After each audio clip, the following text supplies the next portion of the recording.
Assalamualaikum warahmatullahi wabarakatuh. Perkenalkan, saya Marsyana Andini dengan NIM C0D022035. Baiklah, di sini saya akan menjelaskan sedikit materi saya tentang pajak yang tidak bisa dikreditkan, konsep perhitungan dan pencatatan PPh pasal 25, dan mekanisme pengkreditan pajak. Kredit pajak. Apa itu kredit pajak untuk PPh? Merujuk pada pasal 28 Undang-Undang PPh, kredit pajak merupakan jumlah pajak yang telah dibayar atau sudah terhitung oleh wajib pajak di awal periode pajak. Artinya, kredit pajak adalah akumulasi dari pajak yang dipotong atau dipungut oleh pihak lain dan sudah dikurangi dengan semua pajak terutang. Jenis pajak yang tidak dapat dikreditkan.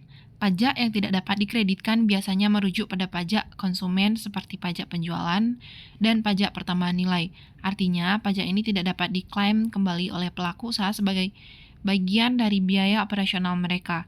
Berikut adalah jenis faktur pajak yang dibuat dari PPN atau pajak masukan yang tidak dapat dikreditkan sebagaimana tercantum dalam pasal 9 ayat 8 Undang-Undang PPN 42 2009 di antaranya 1. Perolehan BKP atau JKP pengusaha dikukuhkan sebagai PKP.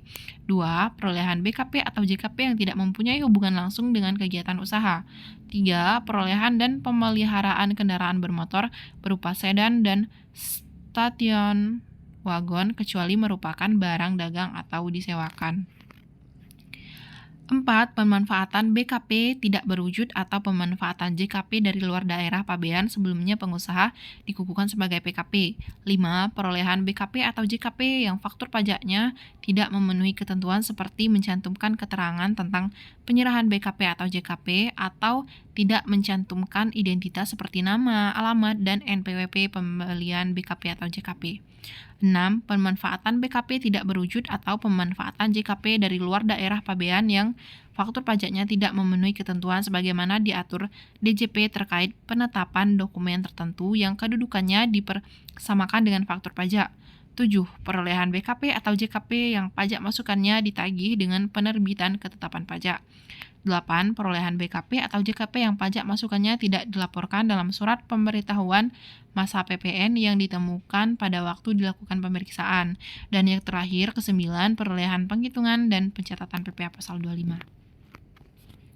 Konsep perhitungan dan pencatatan PPh pasal 25. Perhitungan PPh pasal 25. Berdasarkan besarnya angsuran PPh pasal 25 dalam tahun berjalan tahun pajak berikutnya setelah tahun yang dilaporkan dari SPT tahunan PPh dihitung sebesar PPh yang terutang pajak tahun lalu yang dikurangi dengan yang pertama, pajak penghasilan yang dipotong sesuai pasal 21 yaitu sesuai tarif pasal 17 ayat 1 bagi pemilik NPWP dan tambahan 20% bagi yang tidak memiliki NPWP. Dan pasal 23 15% berdasarkan dividen, bunga, royalti, dan hadiah serta 2% berdasarkan sewa dan penghasilan lain serta imbalan jasa. Serta pajak penghasilan yang dipungut sesuai pasal 22, pungutan 100% bagi yang tidak memiliki NPWP. Kedua, pajak penghasilan yang dibayar atau terutang di luar negeri yang boleh dikreditkan sesuai pasal 24 lalu dibagi 12 atau total bulan dalam pajak masa setahun. Ketiga, dalam proses pelaporannya, Anda tentu akan diminta masukkan kode jenis setor dalam hal untuk pembayaran masa PPh pasal 25 badan yang terutang, Anda bisa menggunakan KJS 411-26-100. Masih dengan konsep perhitungan dan pencatatan PPh pasal 25.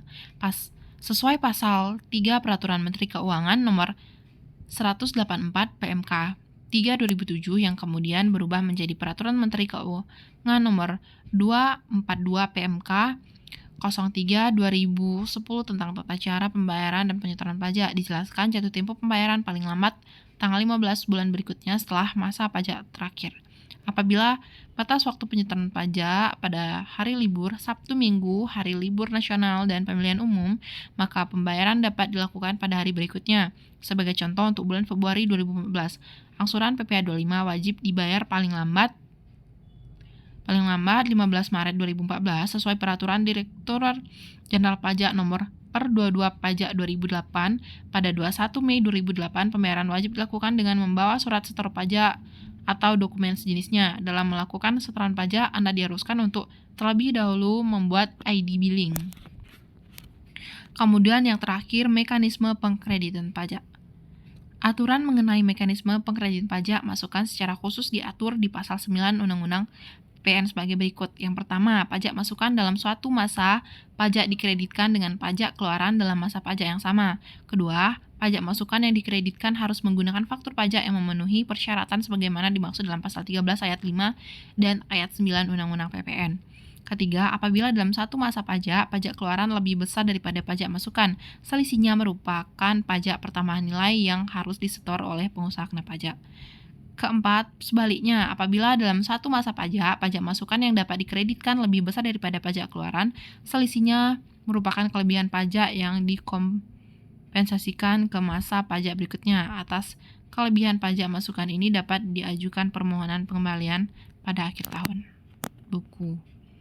Baiklah, cuman itu materi saya. Saya mohon maaf jika banyak salah dan kurangnya. Saya akhiri dengan Assalamualaikum warahmatullahi wabarakatuh.